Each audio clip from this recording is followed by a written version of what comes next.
عباس خان صاحب مالاکنڈ سے پوچھتے ہیں فحش فلموں سے نجات کیسے حاصل کی جائے؟ ہم بار بار توبہ کرتے ہیں لیکن پھر بھی نجات نہیں ملتی، جبکہ نماز بھی پابندی سے پڑھتے ہیں. طریقہ کار بتا دیجیے، اس کا کیا حل ہے؟ اگر یہ صاحب جنہوں نے سوال پوچھا کنوارے ہیں تو ان پر لازم ہے کہ یہ نکاح کریں. اگر یہ نکاح میں تاخیر کرتے ہیں تو گناہ گار ہوں گے، کیونکہ اس پر پوری امت کا اتفاق ہے کہ اگر کسی شخص کو گناہ کا خطرہ ہو پھر بھی وہ نکاح نہیں کرتا تو وہ خود گناہ گار ہوتا ہے. ایسی صورت میں اگر والدین نکاح سے روکتے ہیں تو والدین کی نافرمانی فرض ہے، والدین کی اطاعت ایسی صورت میں جائز نہیں ہے. یہ میں اس لیے بتا رہا ہوں کہ آج کل یہ فتنہ بہت پھیل گیا ہے فحش فلموں کا، اور اس میں کنوارے بھی بہت بڑی تعداد میں، زیادہ تر کنوارے مبتلا ہوتے ہیں اس میں. تو یہ سوچنا چاہیے کہ اگر آپ نے ابھی نکاح نہیں کیا اور اس میں تاخیر کی تو بعض دفعہ یہ گناہ اتنی جڑ پکڑ لیتا ہے کہ یہ پھر نکاح کے بعد بھی نہیں چھوٹتا ہے. یہ نکاح کے بعد بھی پھر یہ کام برائیوں میں مبتلا ہوتی ہے، یہ لت پڑ جاتی ہے. تو لت پڑنے سے پہلے سچی توبہ کرے انسان اور نکاح میں کسی کی بھی نہ سنے. اس میں یہ بہت حساس مسئلہ ہے. دوسری بات یہ کہ اگر یعنی اس کے علاوہ جو اور کیا ہے، بعض شادی شدہ لوگ اس میں مبتلا ہیں، تو گناہ کا جو اصل طریقہ ہے نا، یعنی ایسے گناہ جو آپ کی جس کی جسم کو لت پڑ جاتی ہے، اس کا اصل تو یہ ہے کہ کسی باقاعدہ شیخ سے اصلاحی تعلق قائم کیا جائے، کسی بزرگ سے، اور ان کو اپنی پوری صورتحال ان کو بتائی جائے. کیونکہ کوئی بھی دوا جیسے میڈیکل سائنس میں ایسی نہیں جو ہر آدمی کے لیے ایک ہی دوا ہو. جی، ڈاکٹر یہ چیک کرتا ہے اس کے لیے کون سی دوا ہے، اس کے لیے کون سی دوا.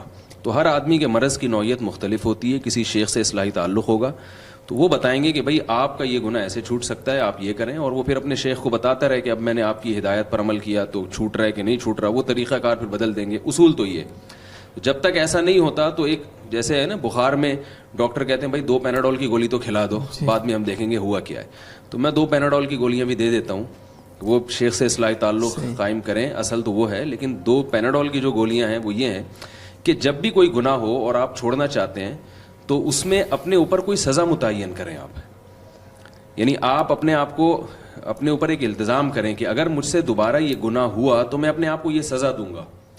اور وہ سزا مالی لحاظ سے بھی ہو سکتی ہے اور جسمانی بھی. جسمانی سزا میں سب سے بہترین سزا ہے روزہ.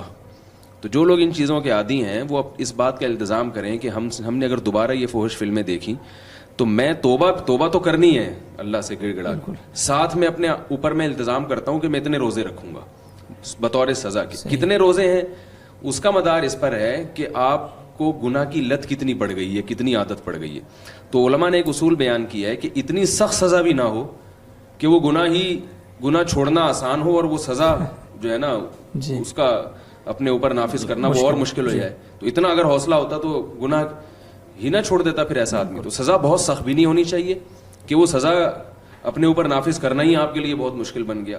اور سزا اتنی ہلکی بھی نہیں ہونی چاہیے کہ آپ کو کوئی سزا ہی نہ ہو، یعنی اس کو آپ سزا کا احساس ہی نکل جائے آدمی کا، یار یہ 5 روپے صدقہ کر دوں گا تو کوئی بات نہیں، روزانہ 5 روپے صدقہ کرتے رہو اور یہ دیکھتے رہو.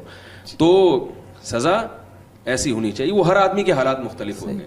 تو آپ اپنے حالات کو خود سوچ کے اللہ سے توبہ بھی کریں اور پھر یہ بھی کہیں کہ اگر دوبارہ مجھ سے گناہ ہوا تو میں اتنے روزے رکھوں گا اور کچھ اتنے پیسے میں صدقہ کروں گا، تاکہ تھوڑی سی نفس کی دھنائی ہو. جب نفس کو چانٹے پڑیں گے، تھپڑ پڑیں گے تو انشاءاللہ اس کو تھوڑی سی عقل آئے گی.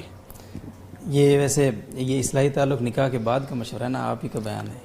نہیں، نکاح سے پہلے اصلاحی تعلق قائم کریں، مگر شادی کرنے سے پہلے شیخ سے مشورہ نہ کریں. شادی کر کے بولیں شادی تو میں کروں گا، کیونکہ بعض دفعہ ایسا ہوتا ہے کہ بعض مشائخ نکاح سے روک دیتے ہیں کہ بھئی آپ ابھی سلوک کے منازل طے کریں.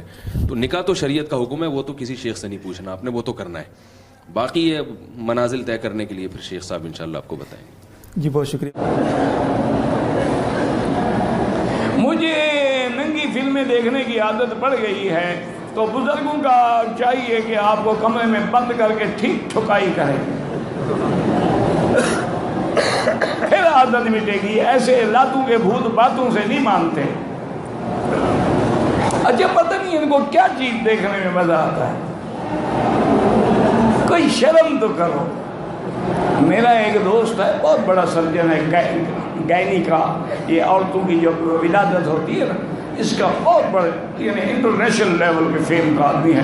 مجھے اس نے کہا مکی صاحب کبھی کبھی کیس مشکل ہو جاتا ہے، میں تو کوشش کرتا ہوں کہ ولادت دے دی ڈاکٹر کرے، میں صرف باہر کمرے کے باہر کھڑا رہتا ہوں کہ کوئی مشکل پیش آ جائے تو مجھے بلا لیا، میں خود نہیں جاتا، بچنے کی کوشش کرتا ہوں، کیونکہ عورت کی تکلیف دیکھ کے کبھی دماغ اس کا کم ہو جاتا ہے، تو پھر جلدی جلدی ہمیں بلا لیتے ہیں، ورنہ میں نہیں جاتا۔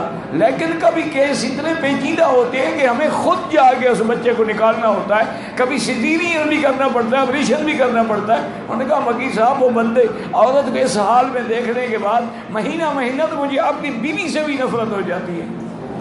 پتہ نہیں تم کیا دیکھتے ہو فلموں میں، کیا چیز تمہیں اچھی لگتی ہے۔